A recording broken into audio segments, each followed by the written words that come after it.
പുതുമയാർന്ന രീതിയിൽ വിശുദ്ധ Carlo അക്വിറ്റസിന്റെ ഛായാചിത്രമൊരുക്കി കലാകാരനായ Johnny വർബ. 1000 കുഞ്ഞു കളിപ്പാട്ടങ്ങളും ക്രൂശിത രൂപവും പോക്കിമാൻ, ഷൂ ലേസുകൾ, ചാർജർ വയറുകൾ, കമ്പ്യൂട്ടർ പാർട്സ് എന്നിവ ഉൾപ്പെടുത്തിക്കൊണ്ടാണ് വിശുദ്ധ കാർലോ അക്വിറ്റസിന്റെ ഛായാചിത്രം ഒരുക്കിയിരിക്കുന്നത്. കാർലോ അക്വിറ്റസിനെ കുറിച്ച് കേട്ടത് മുതൽ വ്യത്യസ്ത രീതിയിലുള്ള ഛായാചിത്രം ഒരുക്കണമെന്ന് ആഗ്രഹം ഉണ്ടായിരുന്നുവെന്ന് ജോണി പറഞ്ഞു.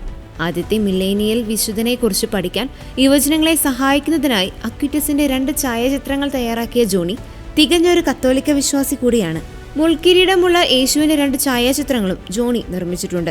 ഏപ്രിലിൽ കാർലോ അക്വിറ്റസിന്റെ വിശുദ്ധ പദവി പ്രഖ്യാപന വേളയിൽ ഛായാചിത്രം കാർലോയുടെ അമ്മയ്ക്ക് നൽകുവാനായാണ് ജോണി തീരുമാനിച്ചിരുന്നത്. എന്നാൽ ഫ്രാൻസിസ് മാർപ്പാപ്പയുടെ മരണത്തെ തുടർന്ന് അത് മാറ്റിവെക്കുകയായിരുന്നു.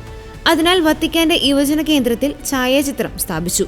കളിപ്പാട്ടങ്ങൾ ഉപയോഗിച്ച് ജോണി ഒരുക്കിയ വിശുദ്ധ കാർലോ അക്വിറ്റസിന്റെ ഛായാചിത്രത്തിന് വലിയ അഭിനന്ദനങ്ങളാണ് ലോകത്തിന്റെ വിവിധ ഭാഗങ്ങളിൽ നിന്ന് ലഭിക്കുന്നത്.